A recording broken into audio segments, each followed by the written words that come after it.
Hello students, पिछले video lectures में हमने केमिकल काइनेटिक्स चैप्टर के कॉन्टेक्स्ट में डिफरेंशियल रेट लॉस और रेट लॉस के बारे में जाना। Differential rate laws rate of a chemical reaction को डिफाइन करते हैं in terms of the rate of change of concentrations of an individual reactant और product. Differential rate laws rate of change of partial pressure के terms में भी लिखे जा सकते हैं फॉर रिएक्शंस इन्वॉल्विंग गैसेस। इसके अलावा हमने रेट लॉस के बारे में जाना। Rate of a reaction, instantaneous rate of a reaction concentration पर किस तरह से डिपेंड है, किस रिएक्टेंट की कॉन्सेंट्रेशन पर किस तरह की डिपेंडेंसी है, ये बताने वाली इक्वेशन को बोलते हैं रेट लॉ। रेट लॉस में कभी कभी प्रोडक्ट की कॉन्सेंट्रेशन का टर्म या कैटलिस्ट की कॉन्सेंट्रेशन का टर्म भी दिख सकता है। कॉन्सेंट्रेशन टर्म्स की जो पावर्स रेज्ड होती हैं रेट लॉस में, उनको अपन बोलते हैं order with respect to a reactant, और sometimes a product is always determined experimentally.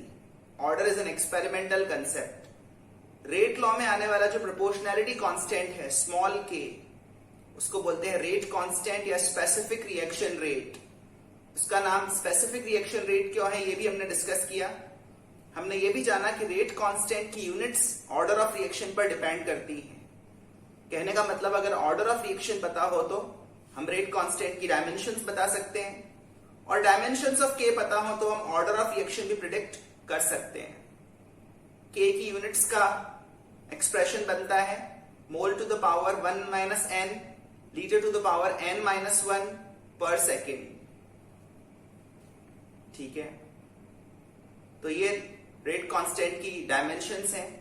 अगर हमें nth ऑर्डर रिएक्शन गिवन हो तो उसके लिए हम k की डायमेंशन बता सकते हैं n की वैल्यू पता होने पर। इसके अलावा हमने रिएक्शंस को एलिमेंट्री और कॉम्प्लेक्स रिएक्शंस के तौर पर भी क्लासिफाई किया on the basis of their mechanisms. Elementary reactions are single step reactions, complex reactions are multi-step reactions which occur in a number of elementary steps। हमने ये भी जाना कि अगर एक एलिमेंट्री रिएक्शन को सिंपलेस्ट होल नंबर कोफिशिएंट्स के साथ बैलेंस किया जाए तो वो जो कोफिशिएंट्स हमें मिलते हैं वो ही इंडिविजुअल रिएक्टेंट के रिस्पेक्ट में ऑर्डर भी होते हैं। आपको याद दिलाना चाहूंगा एलिमेंट्री रिएक्शंस के लिए सिर्फ 3 ही वैल्यूज मिल सकती हैं ऑर्डर की, 1, 2 and 3। Elementary reactions are either first order or second order or in some cases third order। बाकी जितने भी ऑर्डर के वैल्यूज अक्वायर होंगे वो कॉम्प्लेक्स रिएक्शंस के लिए अक्वायर होंगे। अगर ऑर्डर और कोफिशिएंट बराबर दिख रहा है तो क्या रिएक्शन एलिमेंट्री ही होगी? ये भी जरूरी नहीं है। कॉम्प्लेक्स रिएक्शंस के लिए भी ऑर्डर और कोफिशिएंट इक्वल आ सकता है, लेकिन ऑर्डर और कोफिशिएंट एलिमेंट्री रिएक्शंस के लिए हमेशा इक्वल आता है, कॉम्प्लेक्स रिएक्शंस के लिए कभी कभी इक्वल आ सकता है। होपफुली ये फर्क आप समझ पा रहे हैं। इसके अलावा हम एलिमेंट्री रिवर्सिबल रिएक्शंस के बारे में भी बात कर चुके हैं। रिवर्सिबल रिएक्शंस का नेट रेट लिखा जा सकता है rate of forward reaction minus rate of backward reaction, और इक्विलिब्रियम आने पर ये नेट रेट 0 हो जाता है। That is rate of forward reaction becomes equal to rate of backward reaction। ये दोनों opposite rates equate करने पर हमें एक फॉर्मूला मिला equilibrium constant का। For elementary reactions equilibrium constant is Kf upon Kb, rate constant of forward reaction upon rate constant of backward reaction। यहां तक की बातें hopefully आपको समझ में आ गई हैं। अब यहां से आगे बढ़ेंगे। elementary reversible reactions के context में एक question solve करते हैं। 2A gives and is given by 3B। ये एक हाइपोथेटिकल एलिमेंट्री रिएक्शन है। फॉरवर्ड और बैकवर्ड के रेट कांस्टेंट्स Kf और Kb हैं। We have to write expressions for dA by dt and dB by dt in terms of concentration of A, B, Kf and Kb। इनके expressions लिखने हैं concentration और rate constant के terms में। Obviously concentration और rate constant तभी picture में आएंगे जब हम रेट लॉज लिखें। तो चलिए लिखते हैं रेट लॉस। क्योंकि ये रिएक्शन एलिमेंट्री है, ऐसा हमें गिवन है, इसीलिए ऑर्डर्स जो होंगे वो कोफिशिएंट के बराबर होंगे। रेट ऑफ फॉरवर्ड रिएक्शन का एक्सप्रेशन बन जाएगा KF times A square. Rate of backward reaction का एक्सप्रेशन बन जाएगा KB times B cube. Forward reaction के लिए रिएक्टेंट A है, बैकवर्ड रिएक्शन के लिए रिएक्टेंट B है। एलिमेंट्री रिएक्शंस का ऑर्डर, एलिमेंट्री रिएक्शंस के रेट लॉज में सिर्फ रिएक्टेंट आता है। फॉरवर्ड का रिएक्टेंट A है, बैकवर्ड का रिएक्टेंट B है, और उसकी पावर भी कोफिशिएंट के बराबर रेस करते हैं, जैसा कि हमने यहां किया। चलिए, ये तो रेट लॉज हो गए। हमें एक्सप्रेशन लिखना है dA/dt का। रेट ऑफ फॉरवर्ड और रेट ऑफ बैकवर्ड से dA/dt का एक्सप्रेशन कैसे लिखें? इस एक्सप्रेशन को लिखने के लिए आपको एक प्रीवियस लेक्चर की बात याद दिलाना चाहूंगा। रेट ऑफ रिएक्शन वो क्वांटिटी होती है जिसको अगर हम कोफिशिएंट से मल्टीप्लाई करें और एक प्रॉपर साइन लगाएं तो हमें इंडिविजुअल रिएक्टेंट या प्रोडक्ट का rate of change of concentration मिल सकता है। Multiplying the rate by the coefficient along with the proper sign plus और minus gives the rate of change of concentration of an individual reactant or product। यही statement मैं 2 lectures पहले बोल चुका हूं। जब मैंने डिफरेंशियल रेट लॉस डिफाइन किए थे तब मैंने ये स्टेटमेंट बोला था। आप जाकर वो स्टेज, वो लेक्चर रिविजिट करें। तो dA/dt कैसे लिखेंगे? रेट को कोफिशिएंट से मल्टीप्लाई करना है और एक प्रॉपर साइन लगाना है। तो ध्यान से समझो, फॉरवर्ड वाली रिएक्शन में A कंज्यूम हो रहा है और बैकवर्ड वाली रिएक्शन में A फॉर्म हो रहा है। जिस रिएक्शन में A कंज्यूम हो रहा है उसके लिए रेट को माइनस से मल्टीप्लाई करना होगा। कोफिशिएंट से भी मल्टीप्लाई करेंगे रेट ऑफ फॉरवर्ड रिएक्शन को। रेट को कोफिशिएंट से मल्टीप्लाई करना है और एक प्रॉपर साइन लगाना है। फॉरवर्ड रिएक्शन में A कंज्यूम हो रहा है इसलिए माइनस का साइन लगाया, और बैकवर्ड रिएक्शन से A बन रहा है इसलिए प्लस का साइन लगाएंगे। कोफिशिएंट A का ही लेंगे 2 minus 2 times rate of forward reaction plus 2 times rate of backward reaction. अब अगर रेट लॉस से वैल्यू सब्स्टिट्यूट कर दें तो ये बन जाएगा -2 times KF A square plus 2 times KB B cube.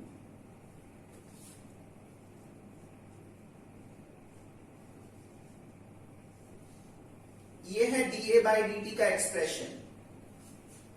जैसा कि क्वेश्चन में बोला था, कॉन्सेंट्रेशन यूज करनी है, KF और KB यूज करने हैं, उनके टर्म्स में dA/dt को एक्सप्रेस करना है। बिल्कुल ऐसे ही dB/dt का एक्सप्रेशन भी लिख सकते हैं।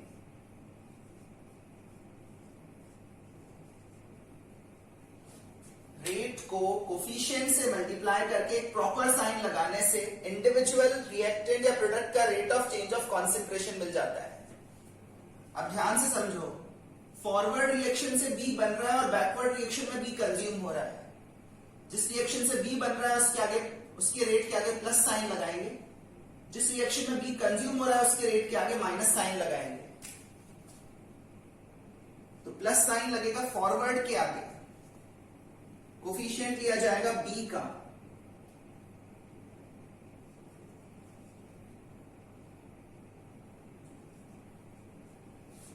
और बैकवर्ड रिएक्शन में B कंज्यूम हो रहा है। बैकवर्ड रिएक्शन के लिए B रिएक्टेंट है इसलिए यहां पर माइनस का साइन लगेगा। ध्यान रहे, चाहे फॉरवर्ड रिएक्शन का रेट लो या बैकवर्ड रिएक्शन का रेट, कोफिशिएंट B का ही लेना है। फॉरवर्ड के रेट के आगे प्लस साइन लगाया और बैकवर्ड के रेट के आगे माइनस साइन, क्योंकि बैकवर्ड रिएक्शन में B कंज्यूम हो रहा है, डिक्रीज हो रहा है। बस उसके बाद वैल्यूज पुट कर दें। 3 times KF A square minus 3 times KB B cube. ये है dB/dt का expression. This is dA/dt and this is dB/dt। अगर आप लोग ध्यान से देखोगे तो अगर मैं इस एक्सप्रेशन को 2 से डिवाइड कर दूं और माइनस से मल्टीप्लाई कर दूं, माइनस से मल्टीप्लाई कर दूं और 2 से डिवाइड कर दूं, और इस एक्सप्रेशन को 3 से डिवाइड कर दूं, तो ये दोनों एक्सप्रेशंस इक्वल हो जाएंगे। कहने का मतलब ये है कि -1/2 of dA/dt, -1/2 of dA/dt and +1/3 of dB/dt are equal. इसी क्वेश्चन के कॉन्टेक्स्ट में लिख सकते हैं that -12 dA/dt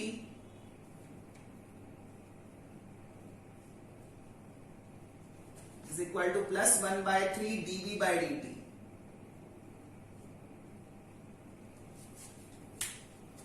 इन दोनों इक्वेशंस को ना देखना चाहो तो इनसे ऊपर वाली इन दो इक्वेशंस को देख लो। इसको 2 से डिवाइड कर दें और माइनस से मल्टीप्लाई कर दें और इसको सिर्फ 3 से डिवाइड कर दें, तो ये दोनों इक्वेशंस की राइट हैंड साइड्स इक्वल हो जाएंगे। राइट हैंड साइड्स इक्वल होने का मतलब लेफ्ट हैंड साइड्स भी इक्वल हैं। राइट हैंड साइड में आ जाएगा rate of forward minus rate of backward.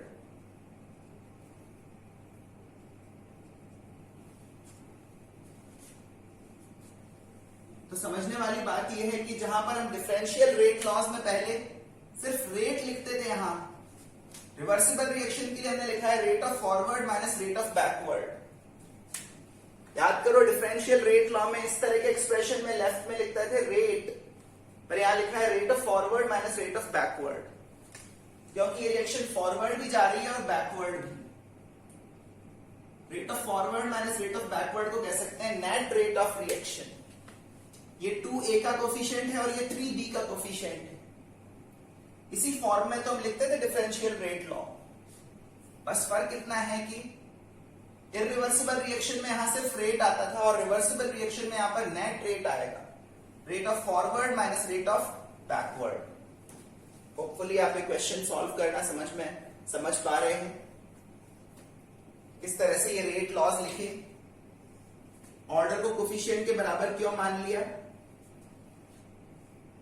Because the reaction is elementary. जो हाइपोथेटिकल रिएक्शन है वो एलिमेंट्री है, सिंपल है, ऐसा हमें गिवन है, इसलिए हमें एक्सप्रेशंस ये पावर्स डायरेक्टली बता पा रहे हैं। उसके बाद dA/dt और dB/dt किस तरह से लिखा? अपन को रेट ऑफ फॉरवर्ड रिएक्शन के बारे में भी सोचना है और रेट ऑफ बैकवर्ड रिएक्शन के बारे में भी सोचना है। जिस रिएक्शन में A कंज्यूम हो रहा हो उस रेट के आगे माइनस, और जिसमें A बन रहा हो उस रेट के आगे प्लस लगाएंगे, और ऐसा ही B के लिए करेंगे। ये बात आप समझ गए होंगे, ऐसा मैं एक्सपेक्ट कर रहा हूं। चलिए अब आगे बढ़ते हैं और रेट लॉज एक्सपेरिमेंटली कैसे फाइंड हुए हैं उस प्रोसेस को समझते हैं। ये बात मैंने आपको एक क्लास पहले बताई थी। Rate laws are always determined experimentally. और एक्सपेरिमेंट्स भी किस तरह के करते हैं? एक्सपेरिमेंट्स कुछ इस तरह से करते हैं कि अगर हमारे पास 3 रिएक्टेंट्स हैं तो हम उन 3 रिएक्टेंट्स में से 2 की कॉन्सेंट्रेशन फिक्स बना के रखेंगे और तीसरे की ही कॉन्सेंट्रेशन चेंज करेंगे, किसी एक की ही कॉन्सेंट्रेशन चेंज करेंगे एट अ टाइम। सपोज उसको डबल करेंगे, ट्रिपल करेंगे, और देखेंगे कि रेट पर क्या इफेक्ट आ रहा है, रेट पर कॉन्सेंट्रेशन की किस पावर के अकॉर्डिंग इफेक्ट आ रहा है। जैसे अगर कॉन्सेंट्रेशन डबल करी है और रेट 8 टाइम्स हो गया है, इसका मतलब 2 क्यूब के प्रोपोर्शन में रेट चेंज हुआ है। उस सिचुएशन में रिएक्टेंट की कॉन्सेंट्रेशन की पावर 3 मानी जाएगी। तो ये जो पावर्स हैं ये आइडेंटिफाई करने के लिए हमें अलग अलग एक्सपेरिमेंट्स में रेट्स मेजर करने होते हैं, और उन अलग अलग एक्सपेरिमेंट्स में हम सिर्फ एक ही सब्सटेंस की concentration at a time change करना चाहते हैं। इसी प्रोसेस को समझाने के लिए कुछ क्वेश्चंस हम करते हैं। रेट लॉ डिटरमिन करने के, एक्सपेरिमेंटली डिटरमिन करने के तरीके को बोलते हैं इनिशियल रेट मेथड। इसमें हम डिफरेंट एक्सपेरिमेंट्स में रिएक्शन का इनिशियल रेट मेजर करते हैं। जैसे यहां पर मैंने आपके सामने 4 एक्सपेरिमेंट्स का डेटा लिखा है। उन 4 एक्सपेरिमेंट्स के इनिशियल कॉन्सेंट्रेशंस ये थे, और जब कॉन्सेंट्रेशंस ये थे तब रेट ये था। सवाल ये भी उठता है कि इनिशियल रेट ही क्यों मेजर किया? कुछ समय के बाद वाला रेट क्यों नहीं मेजर किया? उसका जवाब यह है कि ये जो इनिशियल कॉन्सेंट्रेशन हमारे पास शुरू में है, ये कुछ समय बाद चेंज हो जाएंगी। रिएक्शन कितना फास्ट जाएगी या कितना स्लो जाएगी ये हमें शुरू में पता नहीं है, इसीलिए हम रेट 5 या 10 सेकंड के बाद नहीं मेजर कर सकते, क्योंकि बाद में कॉन्सेंट्रेशन चेंज हो जाएंगी और फिर हम क्लेम नहीं कर सकेंगे कि ब्रोमाइड की कॉन्सेंट्रेशन 10 सेकंड बाद भी इतनी ही है, ब्रोमाइड की कॉन्सेंट्रेशन 10 सेकंड बाद भी इतनी ही है, क्योंकि ये कॉन्सेंट्रेशन हमें कुछ समय बाद पता नहीं रहेंगी। इसीलिए हम जब ये कॉन्सेंट्रेशन इनिशियली प्रिपेयर कर रहे हैं तभी हम रेट मेजर कर रहे हैं, ताकि हमें पता रहे कि जब ये कॉन्सेंट्रेशन थी तब रेट क्या था। तो इनिशियल रेट मेथड में रिएक्शन का सिर्फ इनिशियल रेट मेजर किया जाता है, एक्सपेरिमेंट के बिगिनिंग में रेट, और अलग अलग एक्सपेरिमेंट्स में हमें यही देखना होता है कि हमने किसकी कॉन्सेंट्रेशन चेंज नहीं करी और किसकी कॉन्सेंट्रेशन चेंज करी है। इस डेटा को हमें एनालाइज करना है, इस डेटा को एनालाइज करते हुए हमें order with respect to each reactant find करना है, और उसके बाद फाइंड करना है रेट कांस्टेंट। ये कॉमन टाइप ऑफ क्वेश्चंस हैं जो केमिकल काइनेटिक्स में बनते हैं। आपको 3-4 एक्सपेरिमेंट्स की कॉन्सेंट्रेशंस दे दी जाएंगी और उन कॉन्सेंट्रेशन के कॉरेस्पॉन्डिंग इनिशियल रेट्स दे दिए जाएंगे, और आपसे पूछा जाएगा कि रिएक्टेंट ए के रिस्पेक्ट में ऑर्डर क्या है, बी के रिस्पेक्ट में ऑर्डर क्या है। इस तरह के क्वेश्चंस को करने का तरीका यही है कि आप पेयर ऑफ एक्सपेरिमेंट्स पहचाने, ऐसे पेयर ऑफ एक्सपेरिमेंट्स पहचाने जिसमें सिर्फ एक की ही कॉन्सेंट्रेशन चेंज हुई हो और बाकी रिएक्टेंट्स की कॉन्सेंट्रेशन सेम बनी हुई हो। फिर जिसकी कॉन्सेंट्रेशन चेंज हुई है वो किस फैक्टर से चेंज हुई है और रेट किस फैक्टर से चेंज हुआ है, ये देखकर हमें ऑर्डर आइडेंटिफाई करना होता है। चलिए देखते हैं इस तरह के क्वेश्चंस कैसे किए जाते हैं। स्कूल एग्जाम या बोर्ड एग्जाम में अगर ये क्वेश्चन आया तो आप किस तरह से सब्जेक्टिव वे में सॉल्व करेंगे।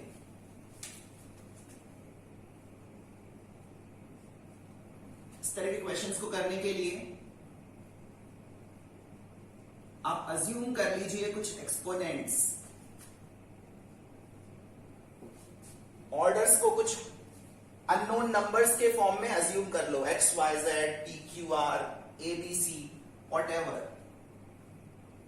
Suppose the rate law be rate is equal to k bromate ion concentration to the power a,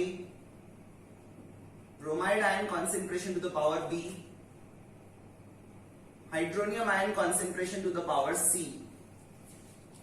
इस तरह से रेट लॉ अज्यूम कर लिया।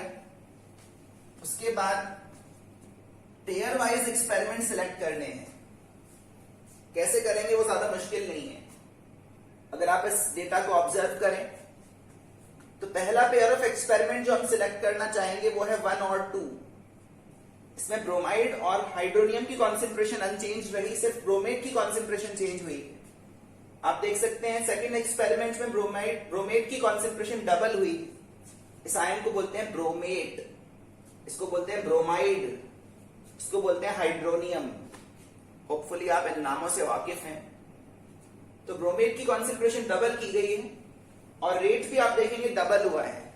जिस फैक्टर से रिएक्टेंट की कॉन्सेंट्रेशन चेंज हुई है, सेम फैक्टर से रेट भी चेंज हुआ है।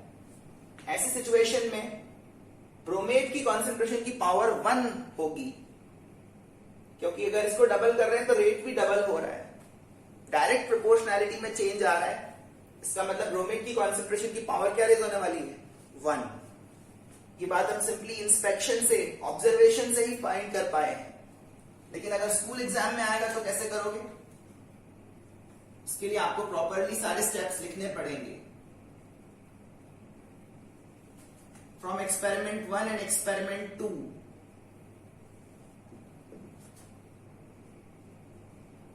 Rate in experiment 2 upon rate in experiment 1।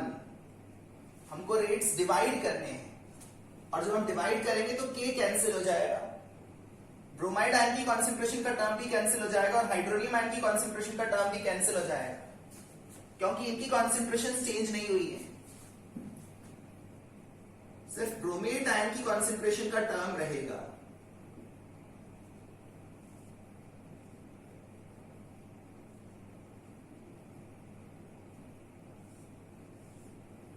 ये नीचे लिखा हुआ जीरो क्या रिप्रेजेंट कर रहा है? ये इनिशियल कॉन्सेंट्रेशन रिप्रेजेंट कर रहा है। ये 0,2 रीड मत करना, ये नॉट है और इसको इनिशियल कॉन्सेंट्रेशन रीड किया जाएगा। Initial concentration of bromate in experiment 2 upon initial concentration of bromate in experiment 1 whole raise to the power a, क्योंकि इसका ऑर्डर a माना गया है। बस उसके बाद रेट की वैल्यू सब्स्टिट्यूट करके डिवाइड किया,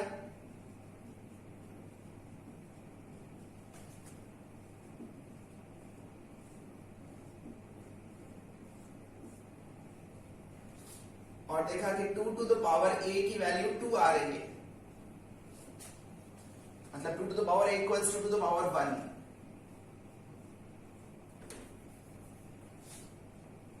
that means order with respect to bromate ion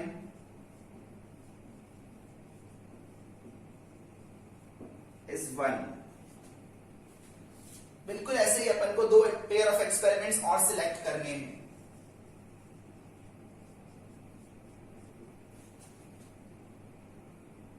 अब कौन सा पेयर सिलेक्ट करें? इसके बाद हम फर्स्ट और थर्ड सिलेक्ट कर सकते हैं, जिसमें सिर्फ ब्रोमाइड की कॉन्सेंट्रेशन चेंज हुई है। Experiment 1 and experiment 3, rate in experiment 3 upon rate in experiment 1। इस बार सिर्फ किसकी कॉन्सेंट्रेशन चेंज हुई है? ब्रोमाइड की। Initial concentration of bromide in experiment 3 upon initial concentration of bromide in experiment 1 whole raised to the power b।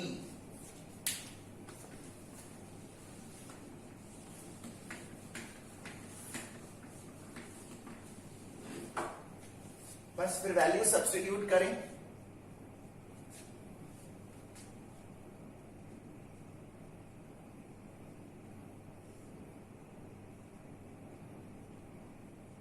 Rates की values, concentration की values,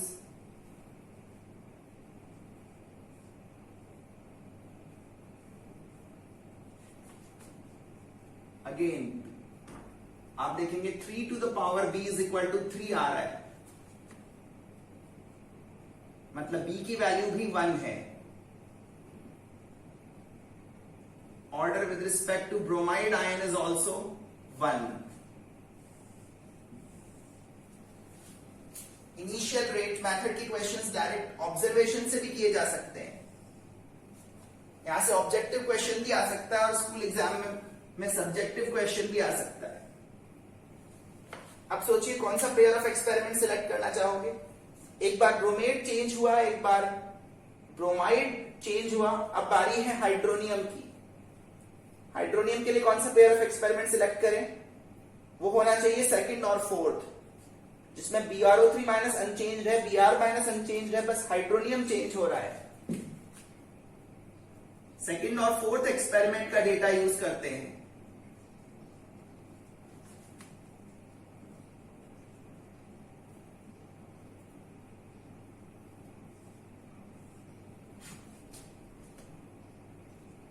Rate of reaction in experiment 4 upon rate of reaction in experiment 2। ये experiment की initial concentrations हैं और ये initial rate है। कुछ moments बाद क्या कॉन्सेंट्रेशंस हो जाएंगी, ये फाइंड करना मुश्किल काम है, इसीलिए हम शुरुआती कॉन्सेंट्रेशंस के समय ही रेट मेजर कर रहे हैं। इसीलिए इस मेथड का नाम है initial rate method.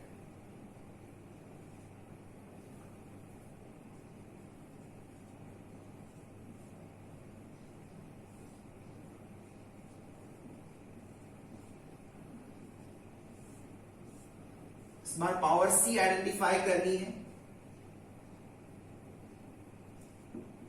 5.4 into 10 to the power -3 upon 2.4 into 10 to the power -3 equals 0.15 upon 0.1 to the power C। चलिए C आइडेंटिफाई करें।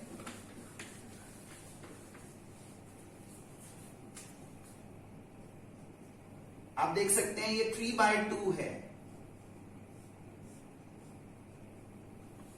और अगर आप इसको सिंप्लीफाई करेंगे तो ये 9/4 आएगा। 9/4 को लिख सकते हैं 3/2 का स्क्वायर। बस 3/2 to the power C is 3/2 का square. That means C is 2। Hydronium ion के रिस्पेक्ट में ऑर्डर है 2। इस तरह से हमें तीनों रिएक्टेंट्स के रिस्पेक्ट में ऑर्डर मिल गया। तीनों के रिस्पेक्ट में ऑर्डर मिल गया तो अब हम रेट लॉ भी लिख सकते हैं। ऑल्दो अभी हमें K की वैल्यू पता नहीं है, K की वैल्यू पता किए बिना भी अभी हम पावर्स तो आइडेंटिफाई कर ही चुके हैं। Order with respect to bromate ion is 1। Order with respect to bromide ion is also 1, and order with respect to hydronium ion is 2. Overall order क्या हो गया? सारे इंडिविजुअल ऑर्डर्स का सम। Overall this is a 4th order reaction।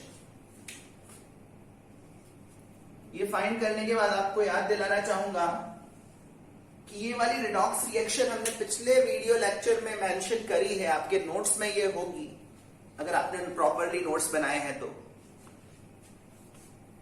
इसका rate law भी हम लिखवा चुके हैं।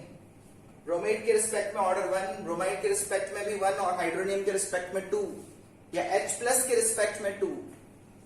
ये ऑर्डर्स आपको आपके टेक्स्ट में भी मिल जाएंगे, आपके नोट्स में मिल जाएंगे। ठीक है। इसके अलावा क्वेश्चन में यहां पर रेट कांस्टेंट की वैल्यू पूछी है। सोचो अगर हमें रेट पता है, कॉन्सेंट्रेशंस पता है और ये एक्सपोनेंट्स भी पता है, तो क्या हम रेट कांस्टेंट फाइंड कर सकते हैं? डेफिनेटली कर सकते हैं।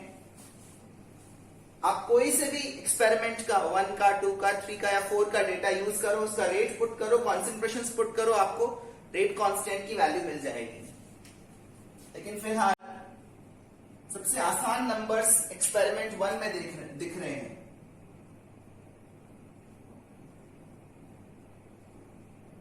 Using the data of experiment 1,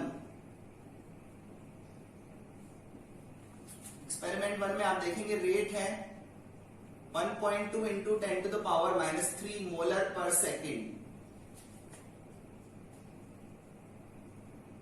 और सभी सब्सटेंसेस की कॉन्सेंट्रेशंस 0.1 मोलर है।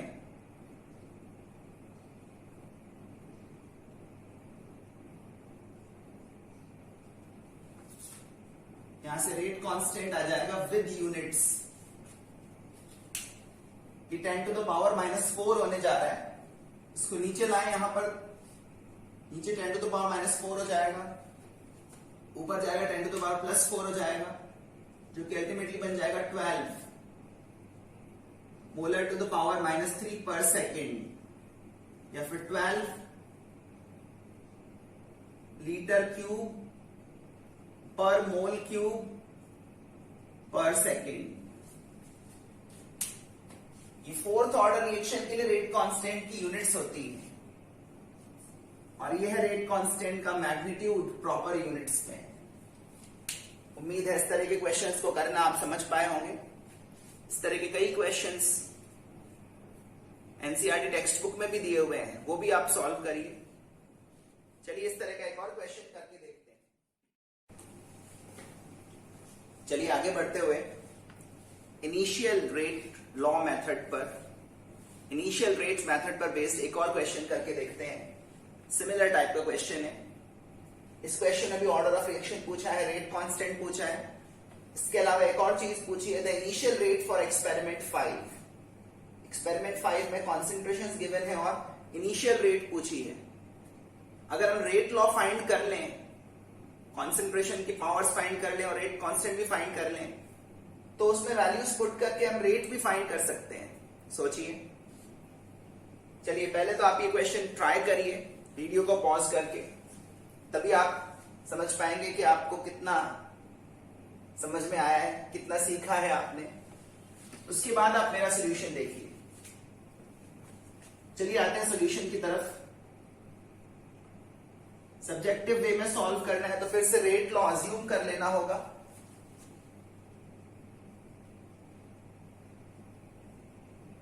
Late the rate law be rate is equal to k a to the power p b to the power q c to the power r। यहां पर p q और r order हो गए a b c के respect में, ठीक है। अब हमें सिलेक्ट करने हैं पेयर ऑफ एक्सपेरिमेंट्स। कौन सा पेयर ऑफ एक्सपेरिमेंट आप सिलेक्ट करना चाहोगे? अगर हम इन सारे एक्सपेरिमेंट्स के डेटा को इंस्पेक्ट करें, ऑब्वियसली फिफ्थ वाला अभी हमारे काम नहीं आएगा क्योंकि फिफ्थ वाले का तो रेट ही पता नहीं है। सिर्फ 1 2 3 4 को देखें तो पहला पेयर ऑफ एक्सपेरिमेंट्स हम फर्स्ट और फोर्थ को सिलेक्ट कर सकते हैं।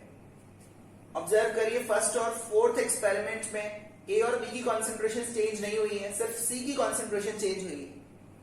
एंड इंटरेस्टिंगली सी की कॉन्सेंट्रेशन चेंज होने के बाद भी रेट चेंज नहीं हुआ है। सी की कॉन्सेंट्रेशन चेंज करी लेकिन रेट चेंज नहीं हुआ, इसका मतलब रेट सी की कॉन्सेंट्रेशन पर डिपेंड नहीं करता। ये बात अभी मैथमेटिकली भी प्रूव हो जाएगी using the data of experiment 1 and 4। 1 और 4 का डेटा यूज कर रहे हैं। फर्स्ट एक्सपेरिमेंट और फोर्थ एक्सपेरिमेंट के रेट्स को डिवाइड किया, के कैंसिल हो जाएगा, ए और बी वाले टर्म्स भी कैंसिल हो जाएंगे सेम होने के कारण, लेकिन सी वाला टर्म कैंसिल नहीं हो पाएगा, ठीक है। Concentration of C in first experiment upon concentration of C in fourth experiment whole raise to the power R. आप देखेंगे कि रेट तो सेम ही बना हुआ है। अच्छा एक और चीज आपकी नजर में लाना चाहूंगा, यहां पर लिखा हुआ है मिली मोल। एम मोल का मतलब है मिली मोल, 10 to the power -3 मोल। ऐसे जो रेट है वो मिली मोल पर लीटर पर सेकंड में लिखा हुआ है। चलिए इसका हम आगे ध्यान रखेंगे। फिलहाल डिवाइड जब कर रहे हैं तो यूनिट तो कैंसिल हो ही जाएगी, इसलिए यूनिट का कोई कंसर्न नहीं है। कॉन्सेंट्रेशन की यूनिट का भी कोई कंसर्न नहीं है, वो ऊपर नीचे कैंसिल हो रही है।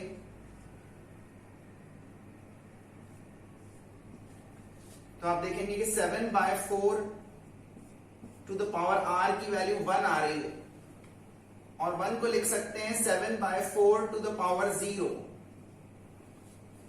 ठीक है। पावर 0 रेज करने पर ये 1 ही हो जाएगा, इसका मतलब r की वैल्यू 0 है। Order with respect to c is 0। C के रिस्पेक्ट में ऑर्डर 0 होने का क्या सिग्निफिकेंस निकला? सी के रिस्पेक्ट में ऑर्डर 0 होने का सिग्निफिकेंस ये निकला कि सी की कॉन्सेंट्रेशन चेंज करने से रेट चेंज नहीं होगा। कुल मिलाकर ये जो सी की कॉन्सेंट्रेशन वाला कॉलम है यही हमारे लिए मीनिंगलेस हो गया रेट के पॉइंट ऑफ व्यू से। इसकी कॉन्सेंट्रेशन कुछ भी रहे, रेट पर कोई इफेक्ट नहीं आता। तो आगे की एनालिसिस के लिए हम ये वाला कॉलम टोटली नेग्लेक्ट कर सकते हैं, इग्नोर कर सकते हैं। इसको इग्नोर करना है। इसको इग्नोर करते हुए पेयर ऑफ एक्सपेरिमेंट्स सिलेक्ट करेंगे। अब आप कौन सा पेयर ऑफ एक्सपेरिमेंट सिलेक्ट करना चाहोगे?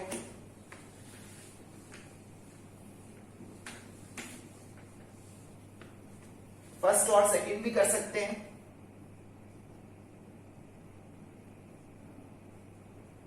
एक्सपेरिमेंट 1 एंड 2,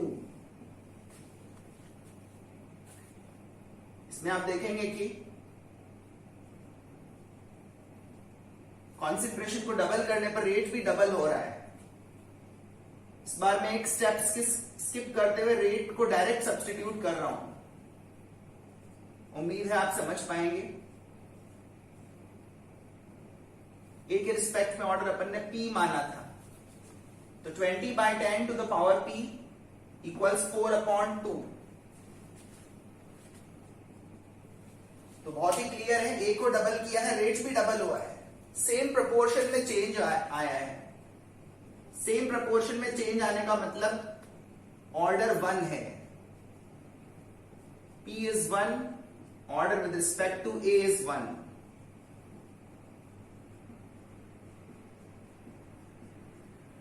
तो A के रिस्पेक्ट में ऑर्डर 1 आ गया, C के रिस्पेक्ट में ऑर्डर 0 आ गया। अब B के रिस्पेक्ट में ऑर्डर के बारे में सोचते हैं।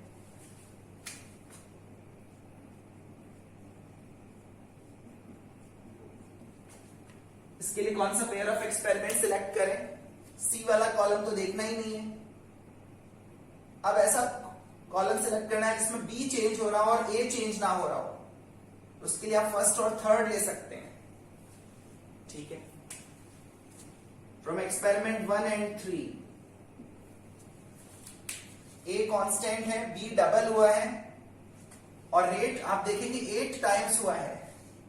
कॉन्सेंट्रेशन डबल करी, रेट 8 टाइम्स हो गया, मतलब 2 क्यूब हो गया, मतलब B के रिस्पेक्ट में ऑर्डर होगा 3। इस तरह की चीजें हम ऑब्जेक्टिव क्वेश्चंस में डायरेक्ट जज कर सकते हैं। तो रेट का रेशियो आ रहा है 16/2,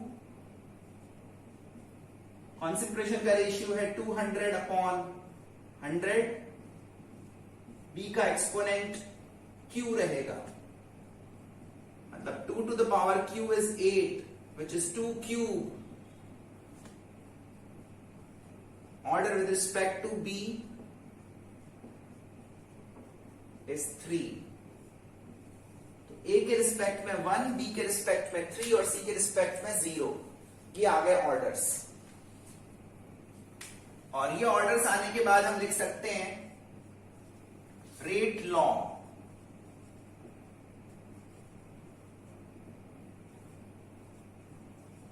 Rate is equal to K, A to the power 1, P to the power 3, और C वाला टर्म तो है ही नहीं, फिर भी अगर आप C को लिखना चाहो तो उसकी पावर है 0। So this is the experimentally determined rate law। बिल्कुल ऐसे ही प्रैक्टिकली एक्सपेरिमेंट्स किए जाते हैं। हमें बस एक्सपेरिमेंट का डेटा एनालाइज करना है, एक्सपेरिमेंट करने नहीं जाना है। चलिए, ये तो फर्स्ट पार्ट का आंसर आ गया। ओवरऑल ऑर्डर क्या आ रहा है रिएक्शन का? 4। Order of the reaction equals 4, fourth order reaction. अब रेट कांस्टेंट फाइंड कर लेते हैं।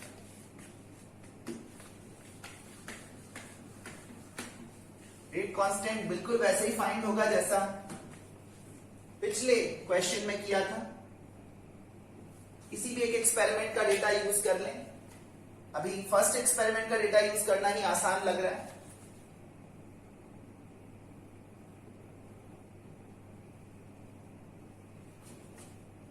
Using the data of experiment 1, इस बार मैं यूनिट्स मोल्स पर लीटर में लेकर चलूंगा। मिली मोल्स की जगह मोल्स पर लीटर में ले लेता हूं, जो कि कन्वेंशनल यूनिट्स है मोलैरिटी की। अगर मैं ऐसा करूं तो रेट हो जाएगा 2 × 10⁻³ moles per litre per second. ठीक है, ए की concentration 10 × 10⁻³ moles per litre. B की कॉन्सेंट्रेशन 100 × 10⁻³ मोल्स पर लीटर। और बी की पावर रेज हो रही है 3। ए की कॉन्सेंट्रेशन की पावर है 1 और बी की कॉन्सेंट्रेशन की पावर है 3। ध्यान रहे, यूनिट्स का ध्यान रखना बहुत जरूरी है। यूनिट्स का केयर नहीं किया तो भी आंसर सही नहीं आएगा। तो ये वैल्यू 10⁻² आ रही है, ये वैल्यू 10⁻1 आ रही है। 10⁻1 का क्यूब किया तो 10⁻³ हो गया, और 10⁻² यहां से आ रहा है। कुल मिला के 10⁻⁵। Mole to the power 4 upon litre to the power 4। यहां से रेट कांस्टेंट की वैल्यू आ रही है 200 लीटर क्यूब पर मोल क्यूब पर सेकेंड। 200 लीटर क्यूब पर मोल क्यूब पर सेकेंड। ये है अपने सेकेंड पार्ट का आंसर। अब थर्ड पार्ट कैसे करें? थर्ड पार्ट करने के दो तरीके हैं। के की वैल्यू पता है, कॉन्सेंट्रेशन पता है, पावर्स पता है, इनको रेट लॉ में पुट कर दीजिए, रेट आ जाएगा। और दूसरा तरीका यह है कि आप आपस में कंपेयर भी कर सकते हैं। जैसे फर्स्ट और फिफ्थ को कंपेयर किया तो फर्स्ट के मुकाबले फिफ्थ में ए की कॉन्सेंट्रेशन ट्रिपल्ड है, बी की कॉन्सेंट्रेशन हाफ की गई है। तो कॉन्सेंट्रेशन ट्रिपल करने से रेट ट्रिपल होगा, कॉन्सेंट्रेशन हाफ करने से हाफ टू द पावर 3 के प्रोपोर्शन में चेंज होगा। ये सब चीजें सोचकर भी हम यहां पर रेट लिख सकते हैं। चलिए ये कैसे होगा ये करके देखते हैं। सबसे पहले कन्वेंशनल वे में करते हैं, पारंपरिक तौर पर कैसे किया जाएगा।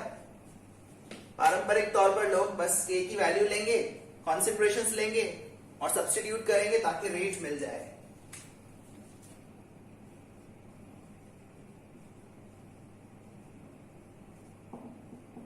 Substituting the concentrations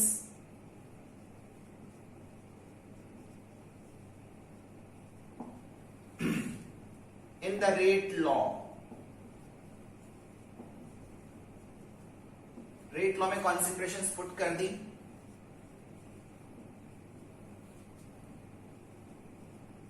के की वैल्यू पुट कर दी लीटर क्यूब पर मोल क्यूब पर सेकेंड।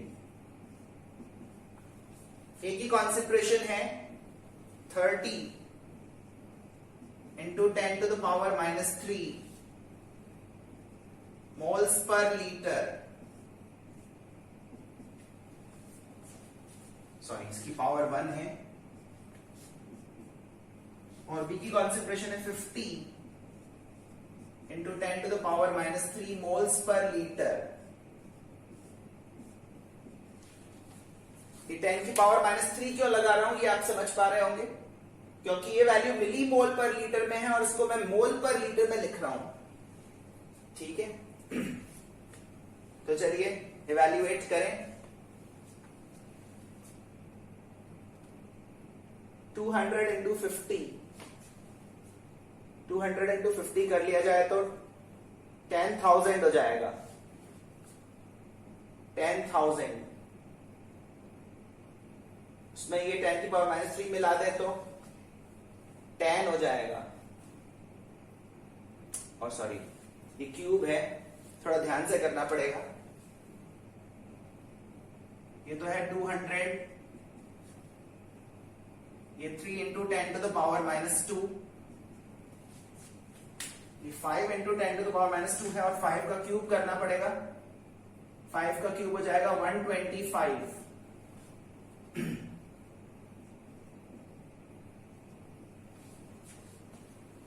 ये वैल्यू आएगी moles per litre per second में। इसको आप इवैल्यूएट करें।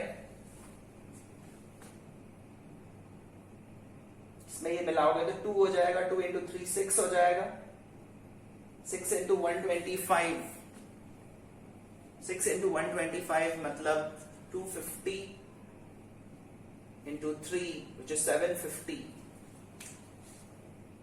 तो ये आएगा 0.75 into 10 to the power -3 moles per litre per second, या फिर 0.75 मिलीमोल्स पर लीटर पर सेकेंड।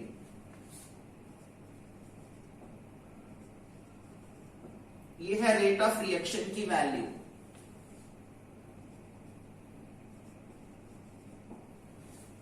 आप लोग भी इवैल्यूएट करके देखना।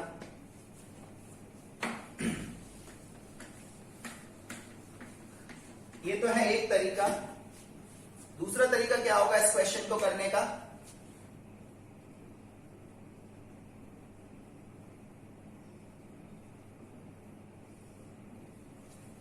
दूसरा तरीका ये है कि आप पेयर ऑफ एक्सपेरिमेंट्स कंपेयर कर लें, ठीक है। फर्स्ट और फिफ्थ को भी कंपेयर कर सकते हैं, फोर्थ और फिफ्थ को भी कंपेयर कर सकते हैं, एक ही बात है। ध्यान रहे सी की कॉन्सेंट्रेशन चेंज करने से रेट पर कोई इफेक्ट नहीं पड़ता, बस आपको ए और बी की कॉन्सेंट्रेशन पर ध्यान देना है। So let us compare the rates of experiment 5 and experiment 4. अगर फिफ्थ और फोर्थ एक्सपेरिमेंट के रेट्स का रेशियो लें तो आप देखेंगे के तो कैंसिल हो जाएगा, concentration of A in 5 upon concentration of A in 4, इसकी पावर 1 रेज्ड रहेगी। concentration of B in 5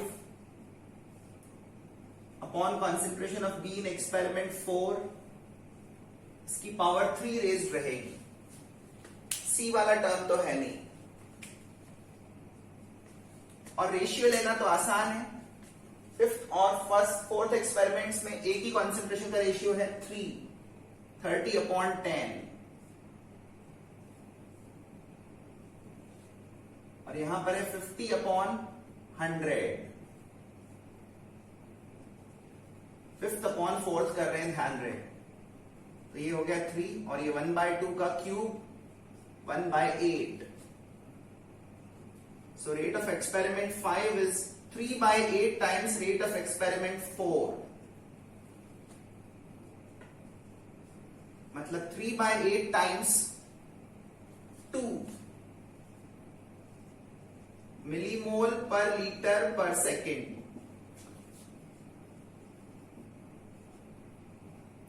fifth experiment का रेट आ रहा है 0.75 मिलीमोल पर लीटर पर सेकेंड।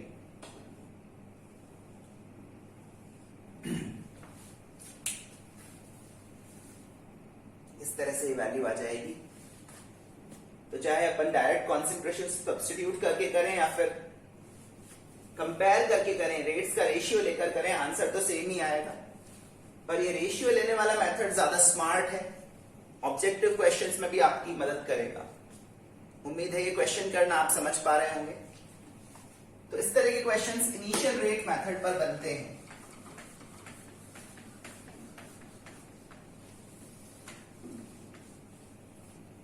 आगे बढ़ते हुए अब मैं इस चैप्टर में इंटीग्रेटेड रेट लॉस की तरफ आना है।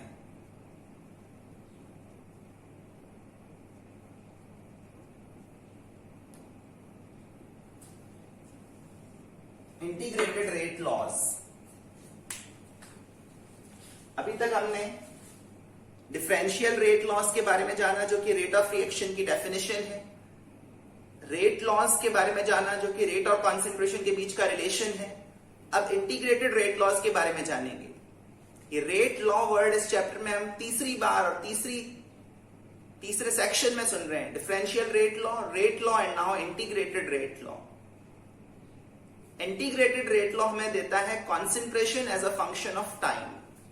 डिफरेंशियल रेट लॉ तो रेट को डिफाइन करता है in terms of differentials of concentration.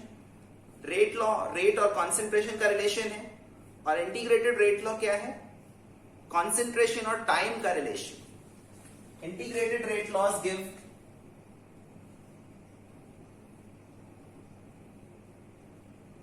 The variation of concentration, give the variation of concentration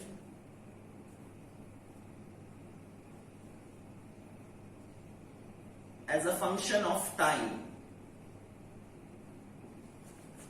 concentration और टाइम के बीच का रिलेशन बताने वाली इक्वेशन को बोलते हैं इंटीग्रेटेड रेट लॉ। हमारे सिलेबस के अकॉर्डिंग हमें integrated rate laws zero order और फर्स्ट ऑर्डर रिएक्शंस के लिए पढ़ने हैं। वैसे सेकंड ऑर्डर रिएक्शंस पर बेस्ड क्वेश्चंस भी आ चुके हैं, इसीलिए हम integrated rate laws zero order first order के साथ साथ सेकंड ऑर्डर रिएक्शंस के लिए भी डिराइव करेंगे और समझेंगे। तो शुरुआत करते हैं। पहले जीरो ऑर्डर रिएक्शंस का एनालिसिस करेंगे। integrated rate laws for zero order reactions.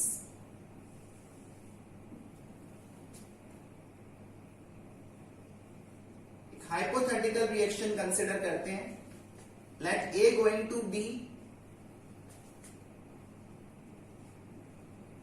be a zero order reaction.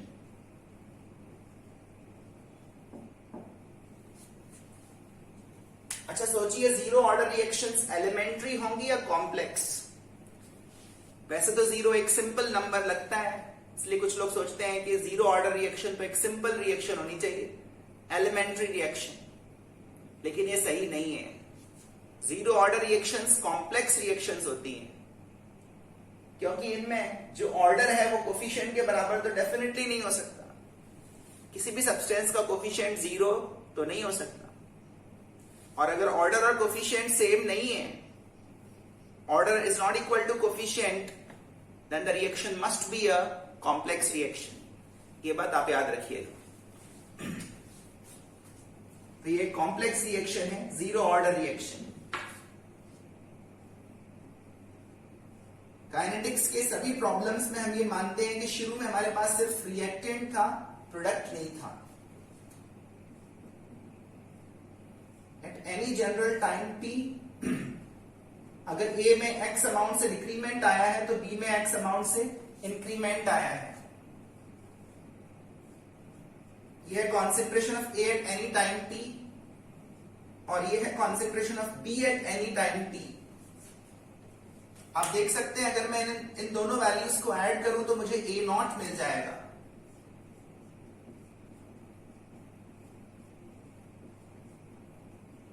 AT plus BT is equal to A not.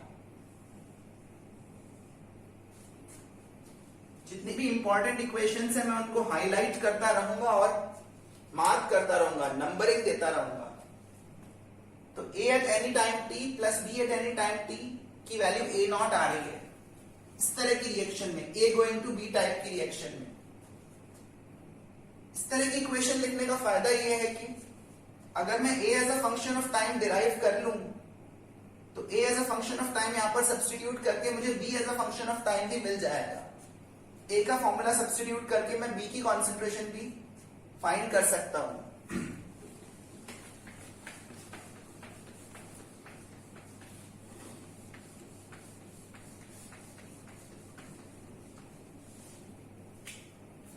इसलिए A और B को शुरू में रिलेट करना जरूरी है. अब जानते हैं इंटीग्रेटेड रेट लॉस कैसे लिखे जाते हैं. इंटीग्रेटेड रेट लॉ लिखने के लिए हमें डिफरेंशियल रेट लॉ लिखना होता है, रेट लॉ लिखना होता है और दोनों को कंबाइन करना होता है. इस रिएक्शन का डिफरेंशियल रेट लॉ तो हो जाएगा rate is equal to minus dA by dt which is also equal to plus dB by dt. Differential rate law कैसे लिखते हैं कोफिशिएंट्स यूज करते हुए, ये तो आप जानते होंगे. ये तो रिएक्शन की शक्ल देखकर लिख सकते हैं, लेकिन रेट लॉ हमेशा एक्सपेरिमेंटली डिराइव करना होता है, डिटरमिन करना होता है.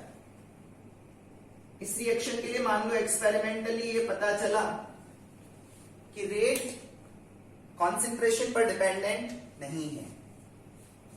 अगर आप डिफरेंशियल रेट लॉ लिख चुके हो और रेट लॉ फाइंड कर चुके हो एक्सपेरिमेंटली, तो फिर आप इंटीग्रेटेड रेट लॉ भी डिराइव कर सकते हैं. इंटीग्रेटेड रेट लॉ तक पहुंचने के लिए डिफरेंशियल रेट लॉ लिखें, रेट लॉ लिखें और दोनों को इक्वेट करें. कैसे इक्वेट करें? रेट को इक्वेट करें, रेट को एलिमिनेट कर दें एक तरह से.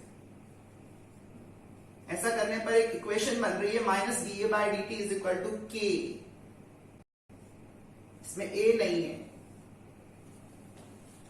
इस तरह की इक्वेशन को बोलते हैं डिफरेंशियल इक्वेशन. डिफरेंशियल इन्वॉल्व करने वाली इस इक्वेशन को बोलते हैं डिफरेंशियल इक्वेशन. और डिफरेंशियल इक्वेशन को सॉल्व करने का तरीका होता है इंटीग्रेशन. अब हमें यहां पर इंटीग्रेशन करना पड़ेगा। उम्मीद है कि आप जानते हैं कि इंटीग्रेशन क्या चीज होती है। कुछ बेसिक फॉर्मूलाज ऑफ इंटीग्रेशन आपको पता है। इंटीग्रेटेड रेट लॉस तक पहुंचने के लिए डिफरेंशियल रेट लॉ लिखा, रेट लॉ लिखा, दोनों को कंबाइन किया, रेट को एलिमिनेट किया। ऐसा करने पर हमें मिली एक डिफरेंशियल इक्वेशन, और डिफरेंशियल इक्वेशन को सॉल्व करने पर हमें ए और टाइम का रिलेशन मिल जाएगा। डिफरेंशियल इक्वेशन को सॉल्व करने का तरीका होता है बाय इंटीग्रेशन, और इंटीग्रेट करने के लिए हमें पहले ए वाले टर्म्स एक साइड रखने होंगे, टाइम वाले टर्म्स दूसरी साइड रखने होंगे। जो कांस्टेंट्स हैं उनको आप किसी भी साइड रख सकते हैं, और उसके बाद हमें दोनों तरफ इंटीग्रेट करना होगा। This is the symbol of integration. और इंटीग्रेट करते समय हम लिमिट्स अप्लाई करेंगे टाइम पर, 0 to t, from beginning to a general time t, और इन्हीं लिमिट्स के कोरेस्पॉन्डिंग लिमिट्स यहां भी लगाई जाएंगी। जब टाइम 0 है तब a की कॉन्सेंट्रेशन है a0, और जब टाइम t है तब a की कॉन्सेंट्रेशन है at। इनको बोलते हैं लिमिट्स। ये है अपर लिमिट, ये है lower limit. k is a constant. अच्छा बताइए, dx का इंटीग्रल क्या होता है? Integral of dx is simply x plus a constant of integration. Similarly, integral of dt would be t, integral of dA would be a। और जब इसका integral find कर लेंगे उसके बाद हम लिमिट्स अप्लाई करेंगे।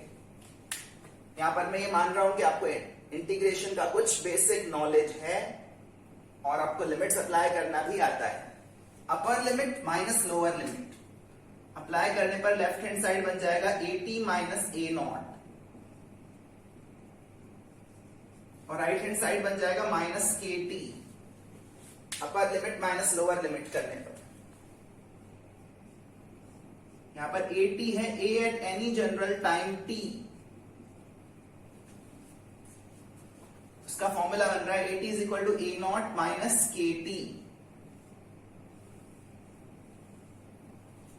ये हमारी सेकंड इंपॉर्टेंट इक्वेशन है डेरिवेशन की।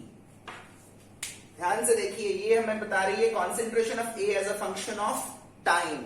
यहां पर अगर आप टाइम सब्स्टिट्यूट करें तो आपको कॉन्सेंट्रेशन की वैल्यू मिल जाएगी उस पर्टिकुलर टाइम पर।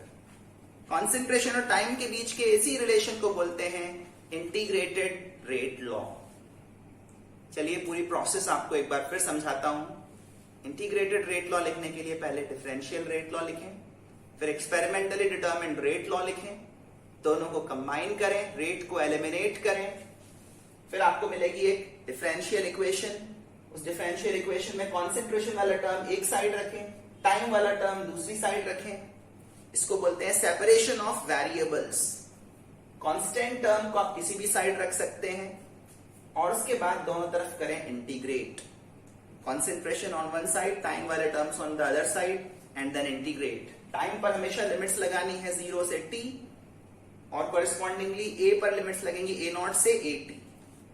लिमिट अप्लाई करते समय अपर लिमिट माइनस लोअर लिमिट या फाइनल माइनस इनिशियल इस फॉर्म में अप्लाई करना है।